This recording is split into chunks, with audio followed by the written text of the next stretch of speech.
প্ৰিয় দৰ্শক, আজি আপোনালোকৰ বাবে লৈ আহিছোঁ এটা ভাল খবৰ।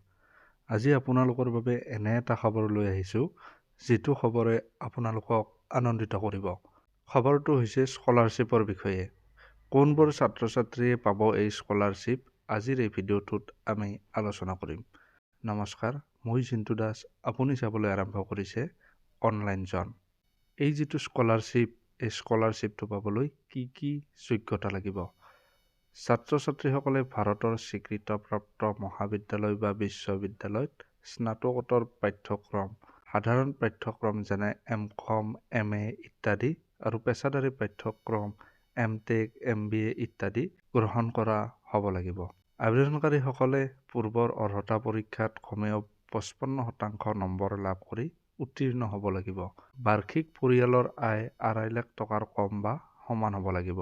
যিসকল আবেদনকাৰী বিগত 3 বছৰৰ ভিতৰত সংঘটিত হোৱা ব্যক্তিগত বা পাৰিবাৰিক সংকটৰ সন্মুখীন হৈছে, যাৰ বাবে তেওঁলোকে শিক্ষাৰ খৰচ বহন কৰিব নোৱাৰে আৰু শিক্ষা এৰি দিয়াৰ আশংকাত ভুগিছে, তেওঁলোকক অগ্ৰাধিকাৰ দিয়া হ'ব এই স্কলাৰশ্বিপত।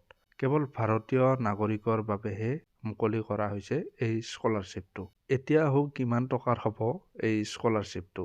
সাধাৰণ স্নাতকোত্তৰ পাঠ্যক্ৰমৰ বাবে 35,000 টকা পৰ্যন্ত লাভ কৰিব আৰু পেছাদাৰী স্নাতকোত্তৰ পাঠ্যক্ৰমৰ বাবে 75,000 টকা পৰ্যন্ত লাভ কৰিব। এই যিটো স্কলাৰশ্বিপটো আবেদন কৰিবলৈ কি নথিপত্ৰ লাগিব? নথিপত্ৰ সাধাৰণতে আপোনাক লাগিব পাছপোৰ্ট আকাৰৰ ফটো, বিগত বৰ্ষৰ মাৰ্কশ্বিট, পৰিচয় প্ৰমাণপত্ৰ, চলিত বৰ্ষৰ নামভৰ্তিৰ প্ৰমাণপত্ৰ যেনে মাচুলৰ ৰচিদ, ভৰ্তি পত্ৰ, প্ৰতিষ্ঠান আই কাৰ্ড, বোনাফাইড প্ৰমাণপত্ৰ ইত্যাদি আপোনাক দৰকাৰ হ'ব।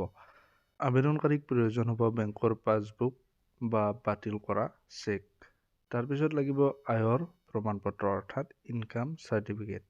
তাৰপিছতে লাগিব গ্ৰাম পঞ্চায়ত নাইবা ৱাৰ্ড কাউন্সিলৰ নাইবা সৰপঞ্চৰ দ্বাৰা প্ৰদান কৰা আয়ৰ প্ৰমাণপত্ৰ। গতিকে বন্ধুসকল, এইখিনিয়ে আপোনালোকক নথিৰ প্ৰয়োজন হ'ব।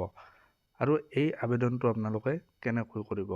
এই আবেদনটো কৰিবলৈ আপুনি এটা ৱেবছাইটত যাব লাগিব আৰু সেই ৱেবছাইটৰ লিংক আমাৰ ডেছক্ৰিপশ্যনত থাকিব। গতিকে সেই লিংকটোত গৈ আপোনালোকে আবেদন কৰিব পাৰে।